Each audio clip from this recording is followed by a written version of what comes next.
प्रियजन हो, येशू ख्रिस्ताच्या नावामध्ये मी आपल्या सर्वांचे पुन्हा एक वार हार्दिक स्वागत करत आहे. पुन्हा एक वार तुम्ही माझ्या संती ह्या वचनाद्वारे जोडले गेलेले आहात म्हणून मी येशू ख्रिस्ताचे उपकार मानतो. प्रियजन हो, आजची ही संधी जी देवाने आपल्याला दिलेली आहे, या संधीचा आपण पुरेपूर फायदा घेऊया. सत्याचा शोध या मालिकेमध्ये आणि विशेष करून आजचा हा 9वा संदेश ज्याचं शीर्षक आहे देव माणूस, ह्या संदेशामध्ये मी आपल्या सर्वांचं हार्दिक स्वागत करत आहे. देवाचे मी उपकार मानू इच्छितो कारण की त्याने पुन्हा एक वार त्याच्या योजनेनुसार, त्याच्या कृपेनुसार आपल्या सर्वांना त्याचं वचन ऐकण्याकरिता, त्यानुसार चालण्याकरिता संधी दिलेली आहे.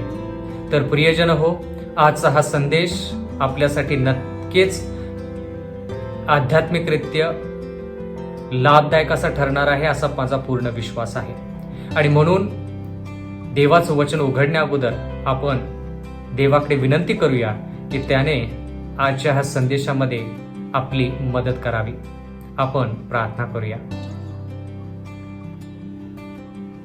स्वर्गातील जिवंत सेनाधीश परमेश्वर बाप्पा, आज या समयी तू आम्हा सर्वांना तुझ्या योजनेनुसार पुन्हा एक वार तुझं वचन ऐकण्याकरिता, आत्मसात करण्याकरिता, त्यानुसार चालण्याकरिता तू आम्हा सर्वांना एकत्रित केलेला आहेस म्हणून उपकार मानतो. प्रिय परमेश्वरा, मागत आहोत की तुझ्या वचनानुसार आम्ही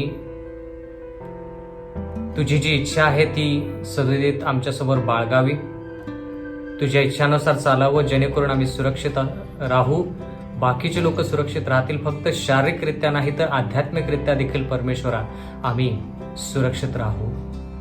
म्हणून मागत आहोत की तुझा पवित्र आत्मा आज आमच्यावरती उतरावा, पवित्र आत्म्याने आम्हाला अभिषिक्त करावं जेणेकरून जे वचन आम्ही शिकणार आहोत ते वचन आमच्यासाठी लाभदायक असं ठरेल आणि त्याद्वारे तुझी स्तुती, तुझं गौरव, तुझी महिमा होईल आणि त्याद्वारे अनेक आत्मे तुझ्या सानिध्यात येतील असं होऊ दे. इथून पुढची वेळ आणि विशेष करून परमेश्वरा तुझं हे वचन जे आहे आम्ही तुझ्या हाती सोपवून देत आहोत.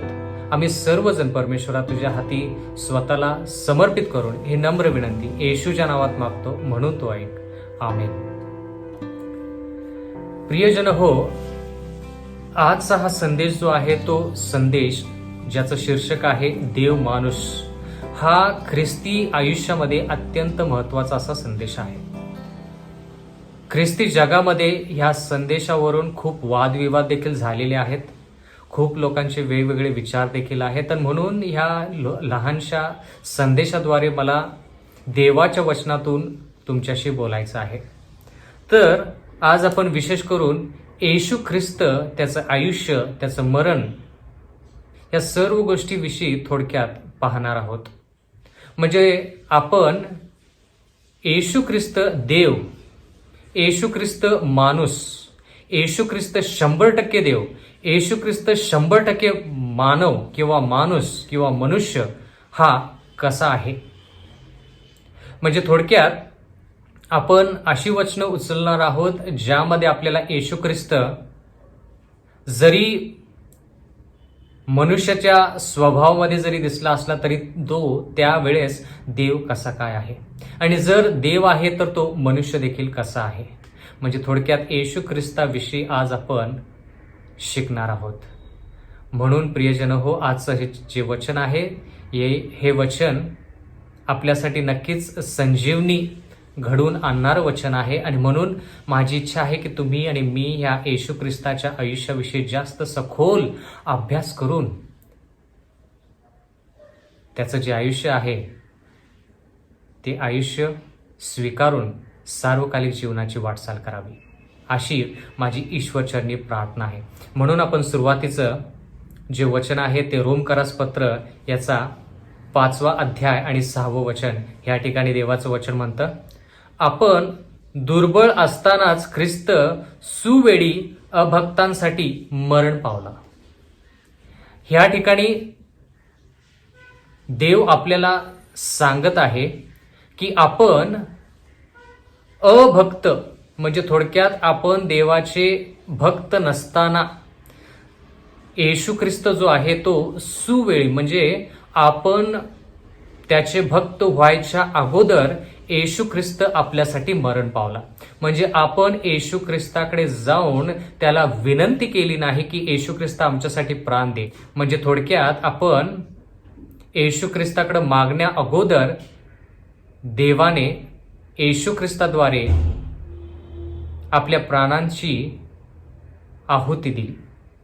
म्हणजे ह्या ठिकाणी हे स्पष्ट होत आहे की आपण दुर्बळ असताना, ह्या ठिकाणी आपण शक्तिशाली आहोत, आपल्यावरती ताकद आहे आणि आपण त्या ताकदीवरती पुढे जात आहोत, असं नसताना देवाने त्याचा एकुलता एक पुत्र पाठवला, जेणेकरून तो सुवेळी त्याच्या बलिदानाद्वारे, त्याच्या प्राणांच्या आहुतीद्वारे आपल्याला त्याच्याजवळ करेल आणि त्याच्यामध्ये स्वीकारेल. प्रियजन हो, आजचं हे वचन जे आहे ह्याचा अभ्यास करण्यासाठी आपल्याला थोडा विचार करावा लागेल. पण जर आपण विचार केला तर ह्या वचनांचा आपल्याला नक्कीच फायदा होईल. पुढचं वचन वाचूया. रोमकरास पत्र याचा 5वा अध्याय आणि 7वं वचन. ह्या ठिकाणी देव आपल्याला काय सांगत आहे. नीतिमान मनुष्यासाठी कोणी मरणारा विरळला, चांगल्या मनुष्यासाठी मरण्यास कदाचित कोणी धाडस करील. म्हणजे थोडक्यात चांगला मनुष्य जर असेल तर त्या व्यक्तीसाठी प्राण देणे आपल्याला थोडं सोपं जात असेल किंवा थोडं सोपं जाईल. म्हणजे प्राण देणं हे अवघड आहे, पण त्यातल्या त्यात जर व्यक्ती चांगला असेल, जर आपण त्याच्यावरती प्रेम करत असेल, तो आपल्यावरती प्रेम करत असेल, तर बहुतेक प्राण देणं थोडंसं सोपं जाईल. पण ह्या ठिकाणी आपण हे पाहत आहोत 8व्या वचनामध्ये, रोमकरास पत्र याचा 5वा अध्याय 8वं वचन. परंतु देव आपल्यावरच्या स्वतःच्या प्रीतीचे प्रमाण हे देतो की आपण पापी असतानाच ख्रिस्त आपल्यासाठी मरण पावला. म्हणजे आपण चांगले नसताना, आपण देवावरती प्रेम दाखवलं नसताना देवानं आपल्यावरती प्रेम दाखवलेलं आहे. म्हणजे आपल्या अविश्वासूपणामध्ये तो आपल्यासाठी विश्वासू राहिलेला आहे. आपण त्याच्या विरोधात असताना, म्हणजे थोडक्यात आपण त्याचे वैरी असताना, तो आपल्या समोर त्याचा मित्रत्वाचा हात पुढे करत होता. म्हणजे जरी आपण पापामध्ये असलो, जरी आपण देवाकडे गेलो नसलो, तरी देखील आपण त्याच्याकडे जायच्या अगोदर देवाने येशू ख्रिस्ताद्वारे आपल्या जीवनाचं बलिदान केलेलं आहे. म्हणजे थोडक्यात आपण पापी असताना देवाने येशू ख्रिस्ताद्वारे आपल्या पापांची योजना आखली. म्हणजे येशू ख्रिस्त तुमच्या आणि माझ्या पापांसाठी आपण त्याच्याकडे न जाता किंवा आपण त्याच्याकडे जायच्या अगोदर त्यानं आपल्यासाठी प्राण दिलेले आहेत. म्हणजे आपण त्याचे वैरी असताना तो आपल्यासाठी प्राण देतो. म्हणून देवाचं वचन म्हणतं की ह्याला सार्वकालिक सुवार्ता म्हटली जाते. प्रियजन हो, ह्या सुवार्तेसारखी जगामध्ये कोणतीही सुवार्ता नाही. ही सुवार्ता बरोबर आहे की येशू ख्रिस्त येणार आहे. ही सुवार्ता देखील बरोबर आहे की येशू ख्रिस्त पहिल्या वेळेस ज्यावेळेस आला त्यावेळेस त्यानं आपल्या आयुष्याद्वारे पवित्र आयुष्य कसं जगायचं हे आपल्याला दाखवून दिलं.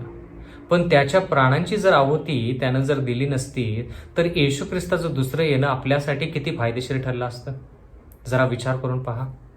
आणि म्हणून आजचा हा जो विषय आहे तो आपण एक विशिष्ट दृष्टिकोनातून हाताळत आहे. कारण की आपण आज वाचत आहोत की आपण पापी असतानाच पवित्र येशू ख्रिस्ताने आपल्या आणि म्हणजे तुमच्या आणि माझ्या पापांसाठी आपल्या प्राणांची आहुती दिलेली आहे. म्हणजे थोडक्यात आपण चांगलं होऊन त्याच्याकडे जावं, विनंती करावी, तोपर्यंत तो थांबला नाही.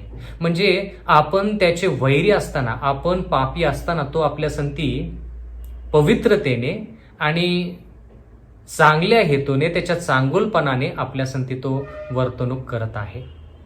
प्रियजन हो, ह्या ठिकाणी आपण हे पाहत आहोत की आपण देवाच्या विरोधात असताना देव येशू ख्रिस्ताद्वारे आपल्या पापांची जी योजना आहे, तारणाची जी योजना आहे, ती योजना आपल्यासमोर मांडत आहे. म्हणजे एवढं प्रेम देव जो पिता आहे आणि देव जो पुत्र आहे त्यानं आपल्यावरती केलेलं आहे. हे जे प्रेम आहे हे प्रेम आपल्याला कधी कळेल? ह्या प्रेमाची जी व्याख्या आहे, ही व्याख्या काय आहे? जर आपण पुढे वाचलं तर आपल्याला हे कळेल. गलतीकरास पत्र याचा 4था अध्याय आणि 4थं वचन. परंतु काळाची पूर्णता झाली तेव्हा देवाने आपला पुत्र पाठविला. तो स्त्रीपासून जन्मलेला, नियमशास्त्राअधीन जन्मलेला असा होता.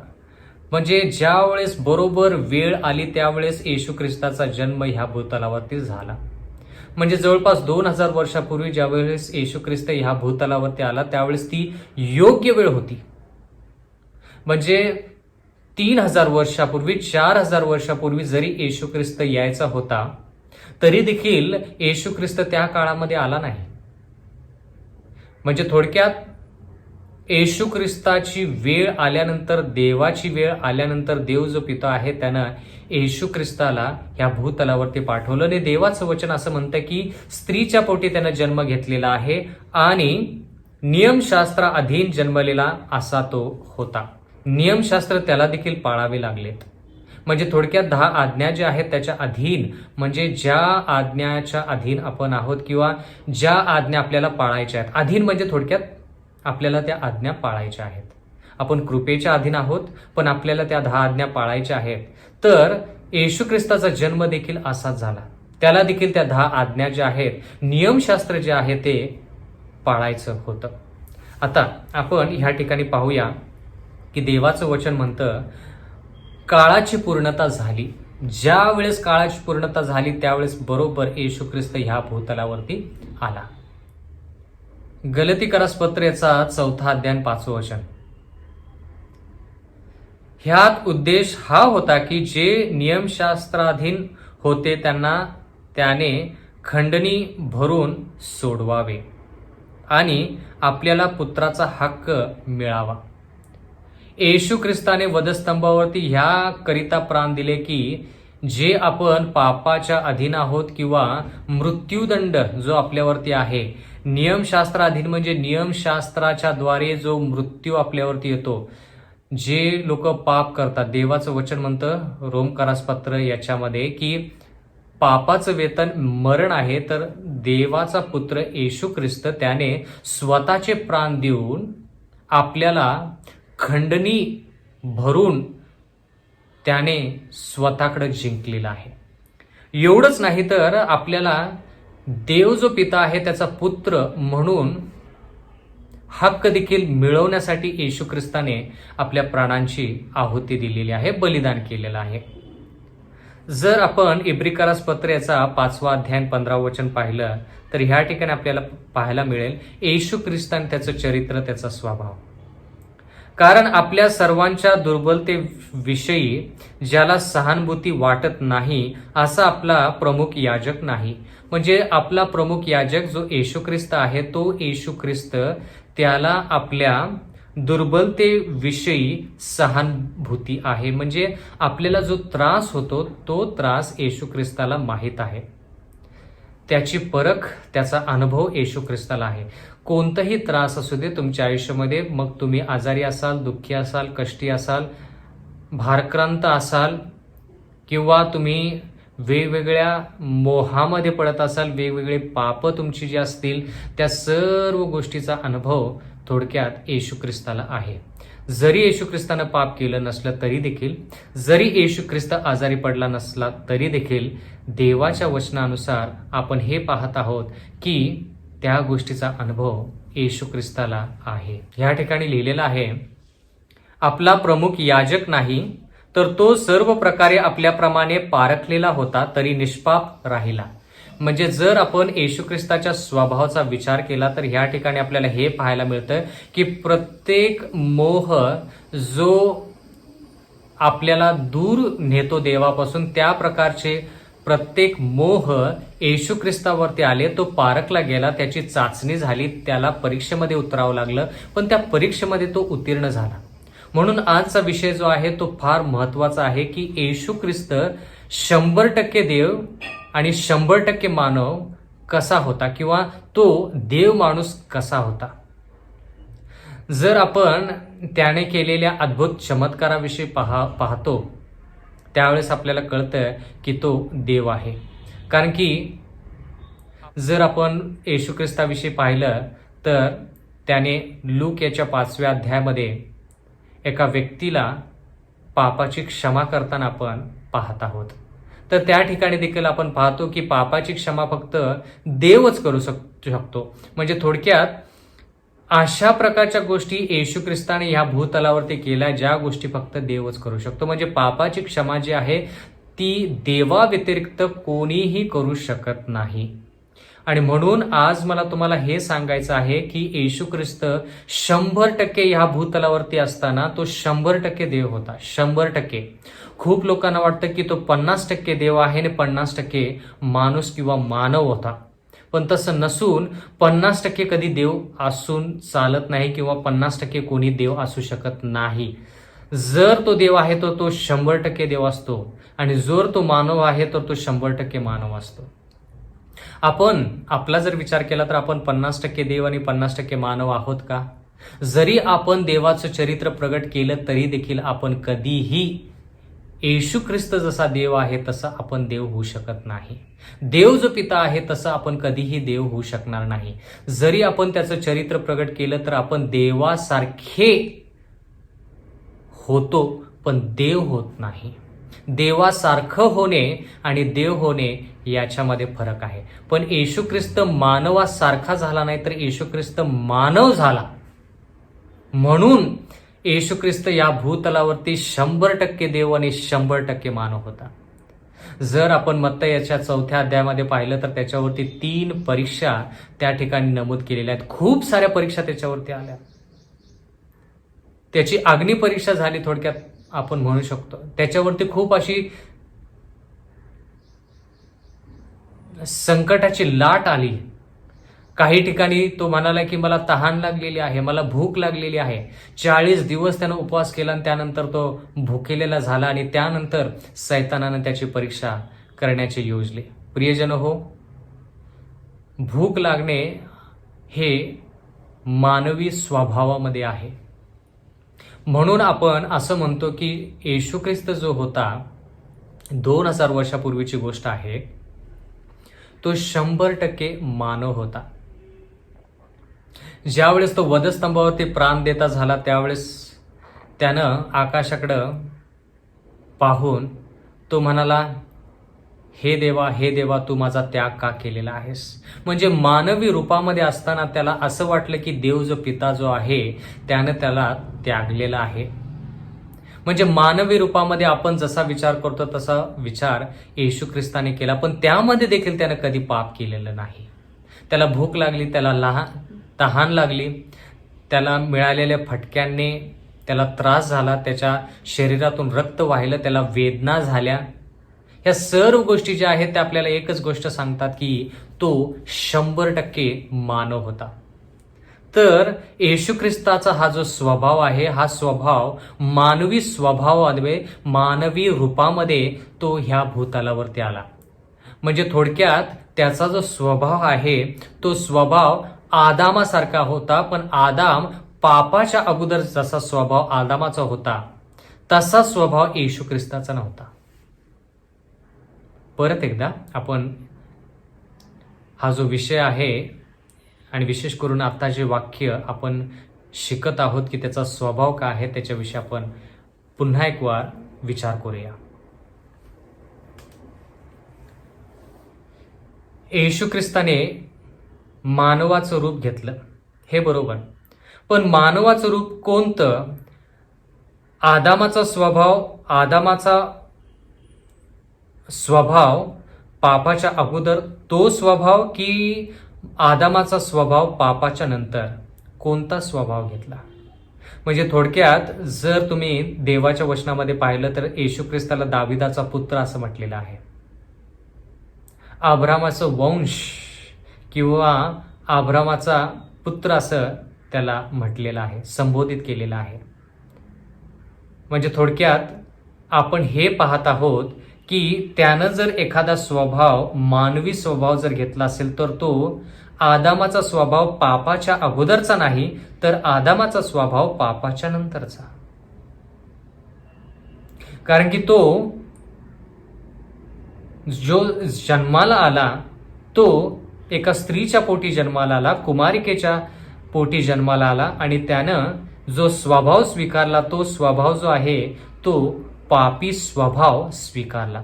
त्याचा अर्थ असा नाही की तो पापी आहे, बिलकुल नाही.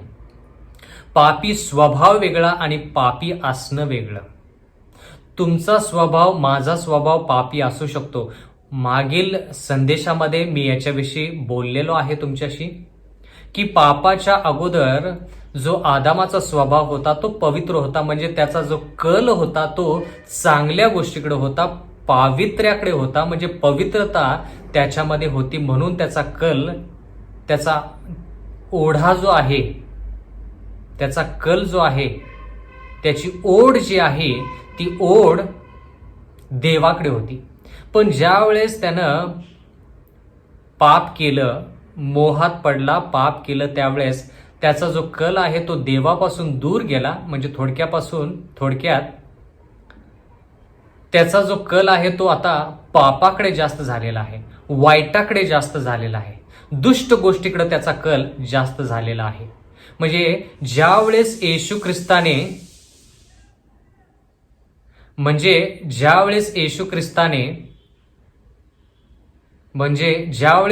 ख्रिस्ताने ह्या भूतलावरती जन्म घेतला, त्यावेळेस तो ज्या मानवी स्वभावामध्ये आला, रूपामध्ये आला, ते रूप आणि ते स्वभाव जो आहे तो आदामाचा, पापाच्या अगोदरचा नसून आदामाचा स्वभाव पापाच्या नंतरचा होता.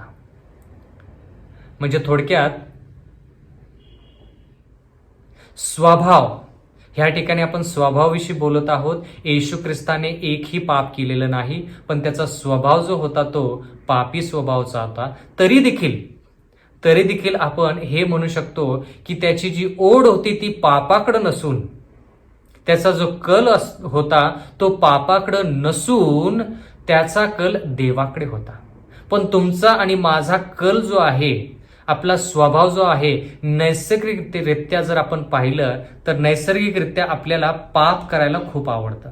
नैसर्गिकरित्या जर आपण विश्लेषण केलं, खोल विचार केला, तर आपल्याला 10 आज्ञा पाळायला आवडत नाही किंवा आपल्यामध्ये त्या आज्ञेविषयी इच्छा नाही नैसर्गिकरित्या, कारण की आपण पापी स्वभावाचे आहोत. येशू ख्रिस्त पापी स्वभावामध्येच आला, पण त्याचा जो कल होता तो 10 आज्ञाकडे होता.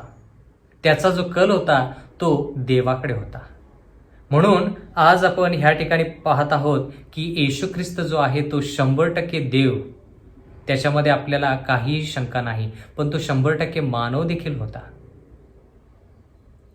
तो 50% देव आणि 50% मानव नव्हता. जसं आपण आज 100% मानव आहोत, त्याच्यामध्ये काहीही दुमत नाही. पण आपला जो कल आहे तो पापाकडे आहे. पण येशू ख्रिस्त जरी पापी स्वभावामध्ये आला असला तरी देखील त्याचा कल आणि त्याची ओढ जी आहे ती पापाकडे कधीच नव्हती. म्हणजे त्याच्या स्वभावामध्येच ते होतं की ज्यावेळेस त्याच्यावरती मोह आला, ज्यावेळेस त्याच्यावरती परीक्षा आली, तर त्याचा स्वभाव जो होता त्या स्वभावानं स्वतःकडे ओढला गेला आणि त्यानं त्याची जी ओढ आहे, त्याचा जो कल आहे तो कल देवाकडे लावला, जे आपल्याला फार अवघड आहे. आपला कल जो आहे, आपली ओढ जी आहे ती पापाकडे आहे, जी येशू ख्रिस्तामध्ये नव्हती. म्हणून येशू ख्रिस्त पापी स्वभावामध्ये जरी असला तरी देखील त्याची ओढ आणि त्याचा कल जो आहे तो पापाकडे कधीच नव्हता. म्हणजे हा थोडा फरक आहे त्याच्या आयुष्यामध्ये आणि आपल्या आयुष्यामध्ये. जर आज आपण मानवाचा विचार केला, लहानपासून जर आपण पाहिलं तर लेकरं जे आहेत, तरुण जे आहेत, वयोवृद्ध जे आहेत, त्यांचा कल पापाकडे जास्त आहे. पण येशू ख्रिस्ताचा कल पापाकडे नव्हता. येशू ख्रिस्त देखील पापी स्वभावामध्ये जन्माला आला, आपण देखील पापी स्वभावामध्ये जन्माला आलो. येशू ख्रिस्त ज्यावेळेस जन्माला आला त्यामध्ये आणि आपल्या जन्मामध्ये थोडा फरक आहे प्रियजनांनो. आणि तो फरक म्हणजे ज्यावेळेस एखादं लेकरू ह्या भूतलावरती जन्माला येतं, ते लेकरू तारणकर्ता याच्या गरजेमध्ये, म्हणजे त्याला तारणकर्त्याची गरज आहे असं ते लेकरू जन्माला येतं. तारण करत्याशिवाय त्याला तारण प्राप्त होऊ शकत नाही. ह्या स्थितीमध्ये ते लेकरू जन्माला येतं. म्हणजे तारण करत्याची गरज प्रत्येक मनुष्याला आज आहे. प्रत्येक लेकरू जे जन्माला येतं त्याला तारण करत्याची गरज जी आहे त्या गरजेमध्ये ते लेकरू जन्माला येतं. पण येशू ख्रिस्त ज्यावेळेस जन्मला तो त्याला तारण करत्याची गरज आहे असं तो जन्मलेला नाही, कारण की तो स्वतः तारण करता आहे. माझी अशी इच्छा आहे की आज हे जे वचन आहे हे तुम्हाला नक्कीच आवडेल. ह्याच्यावरती तुम्ही जास्त विचार करा. सखोल विचार केल्यानंतर आपल्याला कळेल की नेमकं येशू ख्रिस्त ह्या भूतलावरती जसा जगला तो कसा जगला. म्हणजे आपण येशू ख्रिस्ताला पूर्णपणे आपल्यासारखं म्हणू शकत नाही. पूर्णपणे आपण त्याला आपल्यासारखं म्हणू शकत नाही. तरी देखील तो आपलं उदाहरण आहे. नाहीतर खूप लोक म्हणतील की जर तो आपल्यासारखा पूर्णपणे नाही तर मग तो आपलं उदाहरण कसं काय, आपल्यासमोर तो उदाहरण म्हणून कसा काय. आता आपण हेही पाहिलं पाहिजे की आपल्यासमोर तो उदाहरण कोणत्या दृष्टिकोनातून आहे आणि आपलं तो उदाहरण कोणत्या दृष्टिकोनातून नाही. जर तुम्ही म्हणालात की येशू ख्रिस्तानं पाप केलेलं नाही आणि आपण सर्वांनी पाप केलेलं आहे, तर मग येशू ख्रिस्तानं जर कधी पाप केलं नाही तर मग तो आपला उदाहरण कसं काय. म्हणजे आपण असा विचार करत आहोत का की येशू ख्रिस्तानं जर पाप केलं असतं तर मग तो माझा उदाहरण, कारण की का मी पण पाप केलेलं आहे. गरजेचं नाही. येशू ख्रिस्तानं पापच केलं पाहिजे तरच तो आपलं उदाहरण होऊ शकतो असं गरजेचं नाही. म्हणून प्रियजन हो, मला तुम्हाला हे सांगायचं आहे की पूर्णपणे आपण येशू ख्रिस्ताला आपल्यासारखं म्हणू शकत नाही. त्याच्यामध्ये आपल्यामध्ये थोडाफार फरक आहे. पण ज्या गोष्टी आपल्याला उदाहरणास्तव त्याच्याकडून घ्यायच्या आहेत, त्याच्या आयुष्यामध्ये पाहायच्या आहेत, त्याच्या जन्मामध्ये, आयुष्यामध्ये, मृत्यूमध्ये, त्याच्या पुनरुत्थानामध्ये ज्या गोष्टी आपण पाहतो, ज्या आपल्याला सार्वकालिक जीवनासाठी तारणासाठी गरजेच्या आहेत, त्या सर्व गोष्टी आपण त्याच्यामध्ये उदाहरण म्हणून पाहू शकतो. जर तसं उदाहरण पाहिलं तर आपल्यामध्ये कोणी असा व्यक्ती नाही जो कुमारिकेच्या पोटी जन्माला आला, बरोबर. मग येशू ख्रिस्त आपलं उदाहरण कसं काय. आपल्यामध्ये कोणीही असं नाही जो न तारण करता, म्हणजे थोडक्यात तारण करत्याची गरज न भासता ह्या जगामध्ये आला. प्रत्येक लेकरू ह्या जगामध्ये येतं त्याला तारण करत्याची गरज असते. पण येशू ख्रिस्ताचं तसं नाही. येशू ख्रिस्त ज्यावेळेस जन्माला आला त्यावेळेस त्याला तारण करत्याची गरज नसताना, म्हणजे तो तारण करता त्याला गरजेचा नाही असा तो जन्माला आला. म्हणून तो पूर्णपणे आपण त्याला आपल्यासारखं करू शकत नाही. त्याचा अर्थ असा नाही की तो आपल्यासारखा अजिबात नाही. मानवी स्वभावामध्ये आला, त्याच्यामध्ये देखील पापी स्वभाव होता जसा आपल्यामध्ये आहे. पण त्याचा कल, त्याची ओढ मोहाकडं किंवा पापाकडं नव्हती जशी आपली आहे. म्हणजे थोडक्यात ज्यावेळेस आपल्यावरती एक मोह येतो त्यावेळेस आपल्याला वाटतं की तो मोह जो आहे तो आपण पार पाडावा. तो जो विचार आहे, ती जी कृती आहे ती आपण पार पाडावी म्हणून आपण त्या दिशेनं ओढले जातो. तसं येशू ख्रिस्ताचं होत नसे, तसं येशू ख्रिस्ताचं झालं नाही. ज्यावेळेस मोह त्याच्यावरती आला, परीक्षा त्याच्यावरती आली, त्यावेळेस त्याचा स्वभाव त्या मोहापासून दूर दूर दूर दूर होत गेला. पापी स्वभाव. म्हणून मी म्हटलं की पापी स्वभावामध्ये देखील आपण पवित्र आयुष्य जगू शकतो हे येशू ख्रिस्तानं त्याच्या आयुष्यामध्ये दाखवलं आणि म्हणून तो आपला तारण करता आहे आणि आपलं उदाहरण आहे. देव माणूस, या देव माणसाची ओळख आज आपल्याला झालीच पाहिजे. प्रियजन हो, मला आणखीन एक वचन तुमच्यासाठी वाचायचं आहे. रोमकारासपत्राचा 8वा अध्याय आणि 3रं वचन. रोमकारासपत्र 8वा अध्याय आणि 3रं वचन. कारण नियमशास्त्र देह स्वभावामुळे दुर्बळ झाल्या कारणाने जे त्याला असाध्य ते साधण्याकरिता देवाने आपल्या स्वतःच्या पुत्राला पापमय देहासारख्या देहाने पापमय देहासारख्या देहाने व पापाबद्दल पाठवून देहामध्ये पापाला दंडाज्ञा ठरवली. म्हणजे जे लोक, तुम्ही आणि मी, आमच्याविषयी बोललेलं आहे, आपल्याविषयी बोलण्यात आलेलं आहे, तुम्ही आणि मी इतके अशक्त आहोत की आपल्यामध्ये नियमशास्त्र पाळण्याकरिता काहीही ताकद नाही. स्वतःच्या ताकदीनं आपण कोणताही नियमशास्त्र पाळू शकत नाही. म्हणजे थोडक्यात आपण देह स्वभावामुळे दुर्बळ झालेलो आहोत. त्याच प्रकारचा देह स्वभाव येशू ख्रिस्ताने स्वतःवरती घेतला. कोणता देह स्वभाव? पापाच्या अगोदर जो आदामाचा स्वभाव होता तो पवित्र स्वभाव होता. म्हणजे त्याचा कल जो होता तो पवित्रतेकडे जास्त होता. म्हणजे थोडक्यात पवित्रतेकडेच होता, त्याचा कल पापाकडे अजिबात नव्हता. पापाच्या नंतर त्याचा स्वभाव बदलला. आता त्याचा कल जो आहे तो पापाकडे झालेला आहे. तर प्रियजन हो, मला तुम्हाला हे सांगू द्या की येशू ख्रिस्ताने त्या देह रूपामध्ये येऊन पापावरती दंडाज्ञा ठरवली. म्हणजे थोडक्यात जो मोह त्याच्यावरती यायचा, त्या मोहावरती त्यानं विजय मिळवून पापावरती विजय मिळवला.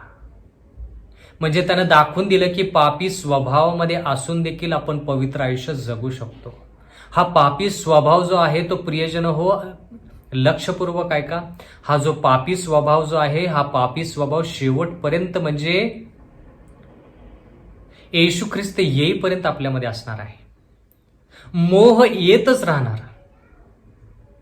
जरी सैतानानं मोह टाकला नाही तरी देखील आपण मोहामध्ये इतके बरबटून गेलेलो आहोत, पापामध्ये इतके बरबटून गेलेलो आहोत, पापामध्ये इतके सखोल आपण बुडालेले आहोत की सैतानानं जरी मोह टाकला नाही तर आपल्यामध्ये इतकी क्षमता नाही की आपण स्वतःच्या ताकदीवरती पवित्र राहू, स्वतःच आपण मोहाकडे जाऊ. इतकी वाईट परिस्थिती मानवाची झालेली आहे. आणि म्हणून मी म्हणत आहे, देवाच्या वचनानुसार म्हणत आहे की हा जो पापी स्वभाव आहे तो येशू ख्रिस्त येईपर्यंत असणार आहे. पण आपण आयुष्य जे आहे ते पवित्र जगू शकतो. स्वभाव जरी पापी असला तर त्याचा अर्थ असा नाही की आपण पवित्र आयुष्य जगू शकत नाही. स्वभाव म्हणजे आपला कल, स्वभाव म्हणजे आपली जी ओढ आहे ती जरी मोहाच्या दिशेने असली तर त्याचा अर्थ असा नाही की आपण मोहामध्ये पडलंच पाहिजे किंवा मोहावरती विजय मिळवू शकत नाही. असं होऊ शकत नाही. कितीही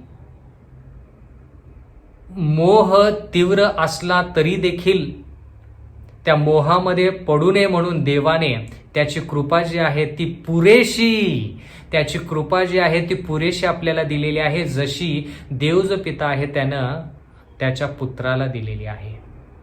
म्हणजे येशू ख्रिस्ताने ह्या भूतलावरती 100% मानव ह्या रूपामध्ये, देह स्वभावामध्ये आपल्याला दाखवून दिलेला आहे की जर मनुष्याला पाप विरहित जीवन जगायचं असेल तर येशू ख्रिस्त जसा त्याच्या पित्यावरती अवलंबून आहे, येशू ख्रिस्त जसा पित्याकडून ताकद, शक्ती, सामर्थ्य सर्व गोष्टी मिळवतो तसंच आपण देखील मिळवलं पाहिजे. स्वतःच्या ताकदीवरती आपण काहीही करू शकत नाही आणि काही करू नये. नको ती गोष्ट करण्यामध्ये आपण वेळ घालवू नये, आपली ताकद व्यर्थ घालवू नये.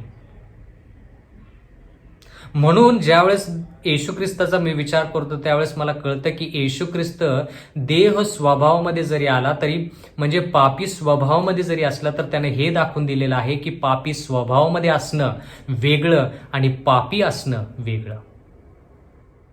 आपण पापी स्वभावामध्ये देखील आहोत आणि आपण पाप देखील केलेलं आहे. पण तसं येशू ख्रिस्ताचं नाही. तो पापी स्वभावामध्ये आहे पण त्यानं कधी पाप केलेलं नाही. म्हणजे थोडक्यात येशू ख्रिस्त या भूतलावरती असताना तो पापी स्वभावाचा होता. प्रियजन हो, तुम्हाला हे आजचं वचन सखोल अभ्यास करण्याकरिता प्रोत्साहन देत आहे का? मला हे जे विचार आहेत जे मला खरंच संघर्षामध्ये टाकतात, जे मला प्रेरित करतात की मी सखोल अभ्यास करावा, हे वचनं मला खूप आवडतात. तर मला आणखी काही वचनं तुमच्यासाठी वाचू द्या.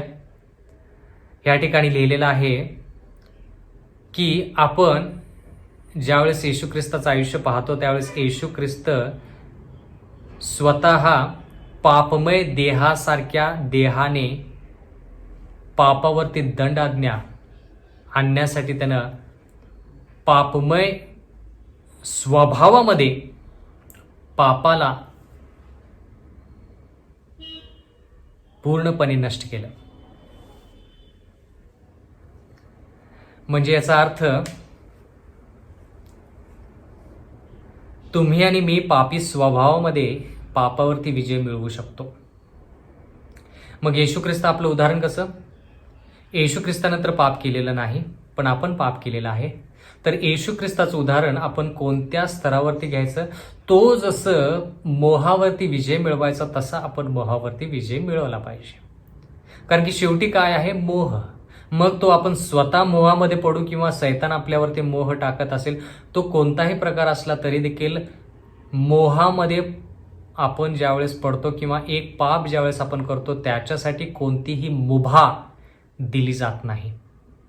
2000 वर्षापूर्वी जर आपण त्या देव माणसाचा विचार केला, येशू ख्रिस्ताचा विचार केला, तर त्यानं पापाच्या नंतर 4000 वर्ष जो मनुष्य पापमय आयुष्य जगत होता, त्या पापमय आयुष्यामध्ये ज्या व्यक्तींनी पाप केलेलं आहे, कल्पना करा की एक वंश, त्या वंशामध्ये अनेक लोक असतात, ते लोक पाप करतात, त्यांची जी पिढी येते ती पिढी त्यांच्यापेक्षा जास्त दुर्बल असते, त्यांच्यापेक्षा जास्त बलहीन असते, जास्त अशक्त असते. मग कल्पना करा की 4000 वर्ष जर मानवाने पाप केला असेल तर 4000 वर्षानंतर मनुष्य किती बलहीन, किती अशक्त असेल आणि तो आज्ञा किती मोडत असेल. म्हणजे थोडक्यात त्या प्रकारचं शरीर, पुन्हा एक वार, त्या प्रकारचा देह, त्या प्रकारचा स्वभाव येशू ख्रिस्ताने 4000 वर्षानंतरचा जो आहे तो स्वतःवरती घेतला आणि ह्या जगामध्ये तो 100% मानव म्हणून आला. प्रियजन हो, आजचा हा संदेश जो आहे तो समजण्यासाठी जरी कठीण असेल तरी त्याच्यामध्ये खूप ताकद आहे. कारण की आज आपण ह्या गोष्टी शिकत आहोत की पूर्णपणे आपण येशू ख्रिस्ताला स्वतःसारखं बनवू शकत नाही, पण तो पूर्णपणे आपल्यासारखा अजिबातच नाही, म्हणजे तो आपल्यासारखा काहीच नाही हेही म्हणणं चुकीचं. म्हणून कोणत्या दृष्टिकोनातून आपण त्याचं उदाहरण घ्यायचं हे आपण पाहिलं पाहिजे. मोहावरती जसं त्यानं विजय मिळवला तसा आपण मोहावरती विजय मिळवला पाहिजे. तो पवित्र आयुष्य जगला तसं आपण पवित्र आयुष्य जगलं पाहिजे. तो आता उदाहरणार्थ त्यानं त्याच्या आयुष्यामध्ये प्राणांची आहुती दिली, म्हणजे थोडक्यात काय, दुसऱ्यांच्या पापासाठी त्यानं स्वतःचं बलिदान केलं. आपल्याला दुसऱ्यांच्या पापांसाठी बलिदान करायची गरज नाही. म्हणून सर्व गोष्टी ज्या येशू ख्रिस्ताने केल्या त्या सर्वच गोष्टी आपण केल्या पाहिजेत असं देवाचं वचन सांगत नाही. पण आपण आपल्या अंतःकरणामध्ये स्वार्थ नसला पाहिजे, बलिदान करण्याची आपल्यामध्ये इच्छा पाहिजे. जरी आपण कोणत्याही व्यक्तीच्या पापासाठी प्राण देऊ शकत नाही आणि ते गरजेचं जरी नसलं तरी देखील आपण त्या व्यक्तीला पापापासून मुक्त होण्यासाठी मदत तर नक्कीच करू शकतो. कारण की स्वतः आपण पापी आहोत, आपण दुसऱ्याच्या पापासाठी बलिदान करू शकत नाही. जो निष्पाप आहे, आज वचन सांगतं, जो निष्पाप आहे तोच फक्त प्राणांची आहुती देऊ शकतो. प्रियजन हो, 4000 वर्ष पाप केल्यानंतर जी मनुष्याची स्थिती होती, म्हणजे आदामापासून येशू ख्रिस्तापर्यंत, ज्यावेळेस येशू ख्रिस्त ह्या भूतलावरती आला तोपर्यंत 4000 वर्ष लोटून गेली होती. 4000 वर्ष मानवाने जे पाप केलं त्याच्यामध्ये जी बलहीनता आली, त्याच्यामध्ये अशक्तपणा जो आला, तो अशक्त स्वभाव येशू ख्रिस्ताने स्वतःवरती घेतला, पण कधीही त्यानं पाप केलं नाही.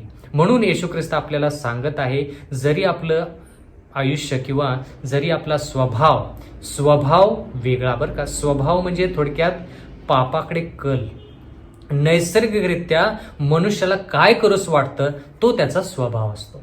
आपण म्हणतो ना, हा व्यक्ती असाच आहे, त्याला राग येतो, त्याचा स्वभावच तसा आहे, त्याचा स्वभाव तसा आहे, म्हणजे नैसर्गिकरित्या तो व्यक्ती तसा आहे. म्हणजे नैसर्गिकरित्या आपण कसे आहोत, मोहाकडे आपण ओढले जातो. आपला कल जो आहे तो मोहाकडे आहे. जो कल, जी ओढ तशा प्रकारे येशू ख्रिस्तामध्ये नव्हती. प्रियजन हो, पुढचं वचन इब्रिकरास पत्र्याचा 2 अध्याय 14 वचन. ज्या अर्थी मुले एकाच रक्तमासाची होती, त्या अर्थी तोही त्यांच्यासारखा रक्तमासाचा झाला. हेतू हा की मरणावर सत्ता गाजवणारा म्हणजे सैतान ह्याला मरणाने शून्यवत करावे.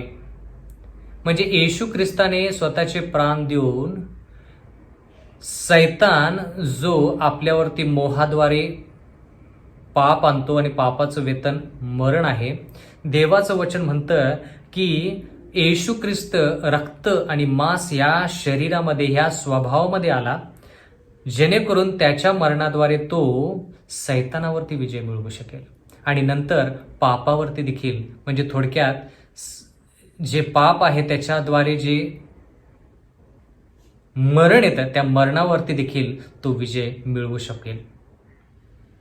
या ठिकाणी लिहिलेलं आहे इब्रिकरास पत्र्याचा 2 अध्याय आणि 16 वचन. कारण खरे पाहता तो देवदूतांच्या सहाय्यास नव्हे तर अब्रामाच्या संतानाच्या सहाय्यास येतो. म्हणजे येशू ख्रिस्त देवदूतांचं स्वरूप किंवा देवदूतांचा स्वभाव घेऊन ह्या भूतलावरती आला नाही, तर अब्रामाचा, ह्या ठिकाणी लिहिलं आहे, अब्रामाच्या संतानाचा सहाय्यक म्हणून ह्या ठिकाणी आला. म्हणजे अब्रामाची संतान म्हणून आला. अब्रामानं जर पाप केलं तर त्याची संतान कशी असेल, पापी स्वभावाची नक्कीच असेल. म्हणून प्रियजन हो, रोमकारास पत्र्याचा 1 अध्याय 3 वचन म्हणतं, तो देहदृष्ट्या दावीद वंशात जन्मला. दावीद वंशात, दाविदाचं पाप आपल्याला माहीत आहे, म्हणून आपण हे म्हणू शकतो की येशू ख्रिस्त जरी पापी नसला तरी तो पापी स्वभावामध्ये ह्या भूतलावरती होता. आणि हा पापी स्वभाव जो आहे तो आपला आहे. म्हणजे येशू ख्रिस्ताने पापी स्वभाव घेऊन आपल्याला हे दाखवलं की आपण पापी स्वभावामध्ये देखील पवित्र आयुष्य जगू शकतो. प्रियजन हो, जर तुम्ही देवाचं वचन वाचलं तर ह्या देवाच्या वचनामध्ये असं लिहिलेलं आहे, फिलिपिकरास पत्रेचा 2 अध्याय 6 वचन. तो देवाच्या स्वरूपाचा असूनही देवाच्या बरोबरीचे असणे हा लाभ आहे असे त्याने मानले नाही. म्हणजे थोडक्यात तो देव होता. ह्या ठिकाणी लिहिलेला आहे पुन्हा एक वार, तो देवाच्या स्वरूपाचा असूनही, येशू ख्रिस्ताविषयी लिहिलेला आहे. म्हणजे तो 100% देव होता, कारण की त्यानं पापाची क्षमा केली. आणि त्या देखील गोष्टी कशा, एकदम उघडपणे त्यानं पापाची क्षमा केली. त्यावेळेस परुषी लोक आपसात बोलू लागले की कोण आहे हा जो पापांची क्षमा करतो. पापांची क्षमा फक्त देव करू शकतो, त्याच्या व्यतिरिक्त पापाची क्षमा कोणीही करू शकत नाही, असे परुषी लोक एकामेकात बोलू लागले.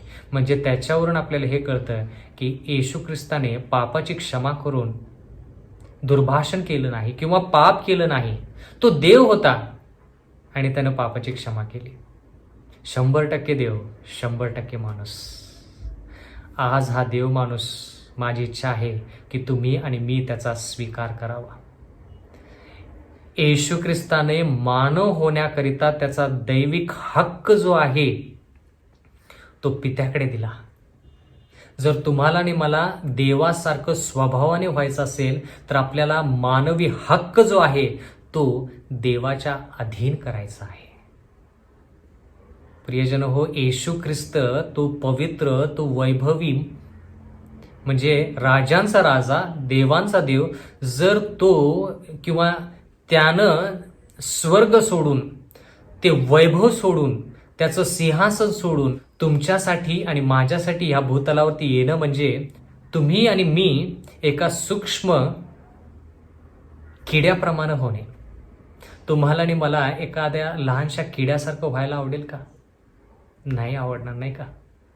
येशू ख्रिस्तानं त्याचं वैभव सोडून तुमच्यासाठी आणि माझ्यासाठी प्राण देणं म्हणजे तुम्ही आणि मी एका गटरीमधल्या किड्यासारखं होणे, त्या किड्यांसंगती राहायचं. येशू ख्रिस्त जसा पवित्र असून आपल्यामध्ये राहिला, त्याचा अर्थ असा की आपण मनुष्य असून देखील आपण त्या सूक्ष्म किड्यासारखं होतो आणि त्या किड्यांसंगती राहून आपण त्या किड्यांसाठी प्राण देतो. तरी देखील आपण स्वतःच्या अंतःकरणात आपल्याला माहीत आहे की आपण मानव आहे. कसं वाटेल? प्रियजन हो, जी प्राणांची आहुती देवाने दिलेली आहे ती फक्त शारीरिकरित्या नाही आहे. शारीरिकरित्या तर आहेच, पण फक्त शारीरिकरित्या नाही. त्यानं पूर्ण स्वर्ग मोकळा केलेला आहे प्रियजन हो, तुमच्यासाठी आणि माझ्यासाठी, जेणेकरून तुम्ही आणि मी सार्वकालिक जीवन प्राप्त करावं.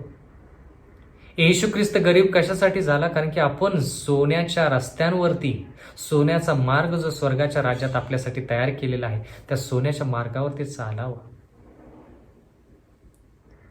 आणि म्हणून माझी अशी इच्छा आहे की तुम्ही आणि मी येशू ख्रिस्ताचं जे उदाहरण आहे ते उदाहरण आपण आत्मसात करूया. येशू ख्रिस्त पापी स्वभावामध्ये होता. आपलाही स्वभाव येशू ख्रिस्त येईपर्यंत पापीच असणार आहे, पण आपलं मन आणि आपलं हृदय आणि आपलं अंतःकरण पवित्र करू शकतो. कसं? देवाच्या मदतीने, येशू ख्रिस्ताच्या कृपेनं. जी कृपा आपल्याशी पुरेशी आहे, त्या कृपेद्वारे आपण विश्वासाद्वारे ती कृपा मिळवू शकतो, ती ताकद, ती इच्छा मिळवू शकतो, जेणेकरून मोह आला की मोहावरती आपण त्या कृपेद्वारे विजय प्राप्त करू शकतो. प्रियजन हो, जर तुम्हाला आणि मला येशू ख्रिस्ताच्या सामोरे जायचं असेल तर आपल्याला जो स्वभाव दिलेला आहे तो स्वभाव आपण बदलू शकत नाही. म्हणजे थोडक्यात प्रियजन हो, हा जो आपला पापी स्वभाव आहे तो येशू ख्रिस्त येईपर्यंत असणार आहे. पण जर आपल्याला येशू ख्रिस्ताच्या सामोरे जायचं असेल तर आज आणि आत्ता आपल्याला मन आणि आपलं अंतःकरण जे आहे ते बदललं पाहिजे. मन आणि अंतःकरण जे आहे ते आज आणि आत्ता बदललं पाहिजे, पण स्वभाव जो आहे तो येशू ख्रिस्त येईल त्यावेळेस बदलेल. आपलं हे जे शरीर जे आहे, जे नाशवंत आहे, ते येशू ख्रिस्त येईल त्यावेळेस बदलेल. शरीर आणि स्वभाव येशू ख्रिस्त आल्यानंतर बदलेल, पण प्रियजन हो, जे मन, जे अंतःकरण आहे ते शुद्ध आज आणि आत्ता झालं पाहिजे. म्हणून माझी कळकळीची नागराची विनंती की तुम्ही हे वचन जे आहे ह्या वचनांवरती मनन करा, हे वचन तुम्ही आत्मसात करा, ह्या वचनांवरती विचार करा. जो देव माणूस आहे त्या देव माणसामध्ये जाऊन तुम्ही आणि मी लपलं पाहिजे. ह्या देव माणसाचा आपण स्वीकार केला पाहिजे. एका हाताने येशू ख्रिस्ताने देव जो पिता आहे त्याच्याशी संपर्क साधला आणि दुसऱ्या हाताने पापी मनुष्य संती त्यानं संपर्क साधला. म्हणून येशू ख्रिस्त आपला मध्यस्थी आहे. प्रियजन हो, बंधू आणि भगिनींनो, खूप लोकांना प्रश्न पडतो की येशू ख्रिस्त 100% देव होता की नाही? येशू ख्रिस्त 100% मानव होता की नाही? पण ज्या गोष्टी मानवाला भासतात त्या सर्व गोष्टी येशू ख्रिस्ताला भासल्या, जाणवल्या, त्यांना अनुभव केला. ज्या गोष्टी देवच करू शकतो त्या गोष्टी येशू ख्रिस्ताने केल्या. म्हणून येशू ख्रिस्त 100% देव, 100% माणूस, तोच एक देव माणूस. प्रियजन हो, हा संदेश तुम्हाला कसा वाटला त्याच्याविषयीचा अभिप्राय तुम्ही मला नक्कीच कळवा. आणि माझी अशी इच्छा आहे की येणाऱ्या काळामध्ये तुम्ही आणि मी पवित्र आयुष्य जगूया आणि येशू ख्रिस्ताने समोर ठेवलेल्या तारणाचा जो मार्ग आहे त्या तारणाच्या मार्गावरती चालून तारण प्राप्त करूया. येशू ख्रिस्त आपल्या सर्वांस आशीर्वाद देव. आमेन.